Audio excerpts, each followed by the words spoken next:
नमस्कार, आप देख रहे हैं एटीएन लाइव और मैं हूं चंदन।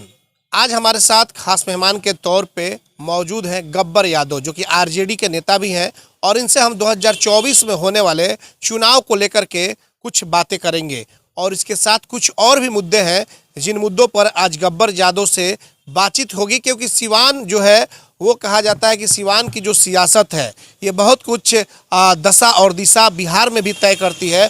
और ऐसे में अब 2024 में जो चुनाव है उसकी जो सरगर्मियां हैं धीरे धीरे वो बढ़ती दिखाई दे रही है। हमारे साथ गब्बर यादव, रविंद्र यादव उर्फ गब्बर यादव यहाँ पे हमारे साथ मौजूद हैं। एक फायर ब्रांड नेता है, आरजेडी के नेता हैं और किसी भी तरीके का कोई अगर मुद्दा होता है तो अपनी बातों को काफ़ी बेबाकी के साथ रखने का काम करते हैं। गब्बर जी, 2024 में चुनाव होने वाला है और उसको लेकर के यह समझ में नहीं आ रहा है कि आखिरकार सिवान से महागठबंधन का उम्मीदवार कौन होगा, क्योंकि अभी सिटिंग उम्मीदवार है कविता जी। तमाम तरह की अटकलों का बाजार भी चल रहा है। आपको क्या लग रहा है कि कौन हो सकता है? देखिए, आपके चैनल को, आपके श्रोता को बहुत बहुत स्वागत है, बहुत बहुत धन्यवाद। देखिए, इंडिया गठबंधन के नेतृत्व में यहाँ चुनाव लड़ा जाएगा लोकसभा का, और इंडिया गठबंधन का उम्मीदवार ये हमारे लालू जी और नीतीश जी तय करेंगे।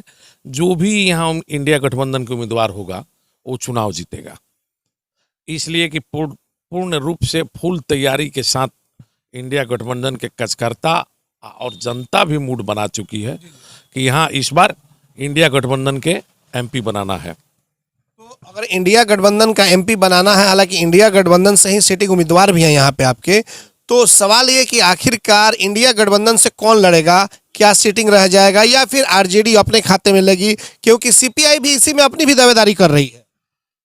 यही तो सभी राष्ट्रीय जनता दल या जेडीयू या माले या कांग्रेस, ये सभी दल अपना दावेदारी कर रहा है, लेकिन जो जिताऊ होगा, जो जीतने वाला होगा, उसी दल का उम्मीदवार लड़ेगा।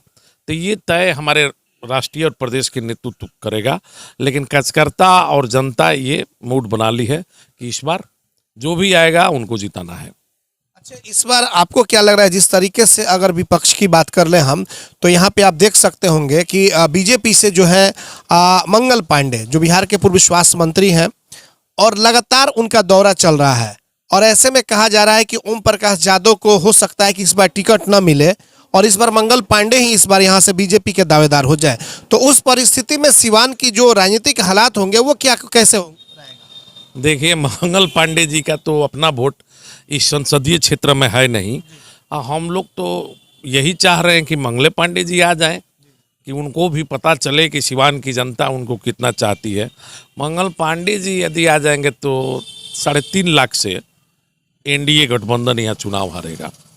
इसलिए कि उनका कोई यहाँ ग्राफ जनाधार नहीं है।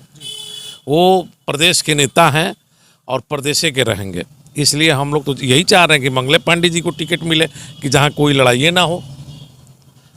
और यहाँ जो यूपीए का आएगा उस सिवान संसदीय क्षेत्र का उम्मीदवार होगा, जिसका यहाँ वोट होगा सिवान संसदीय क्षेत्र में, वही उम्मीदवार बनेगा और वही जो भी एनडीए से आएगा उनको पटकेगा।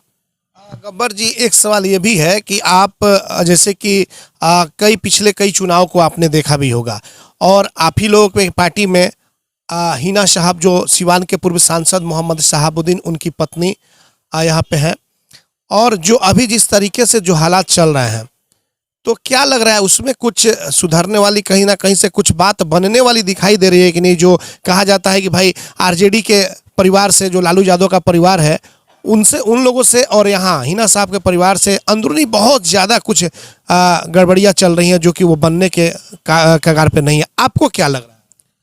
देखिए, हम लोग भी तो बहुत चिंतित हैं कि चुनाव बहुत नज़दीक आ गया, अभी तक कोई मतलब नज़दीकी वाली बात नहीं हो रही है। तो यहाँ के कार्यकर्ता और पार्टी के लोग भी थोड़ा चिंता में हैं, और लेकिन उसके बावजूद भी हम लोग तैयारी कर लिए हैं कि जिसको पार्टी उम्मीदवार बनाएगी उसको चुनाव हम लोग जिताएंगे।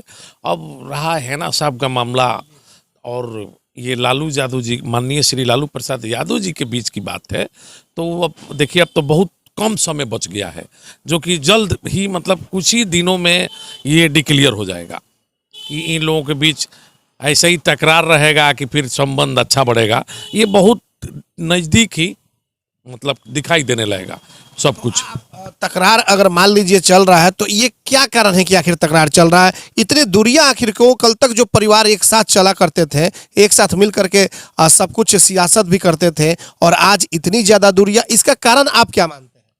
देखिए, मेरा तो पर्सनल जो मानना है कि पिछले लोकसभा 19 के चुनाव में हम लोग जी जान से वोट दे करके हेना साहब को 3,40,000 के करीब वोट हम लोग लाए थे, और ला करके हिंदू मुस्लिम का हवा था उसमें हम लोग हार गए।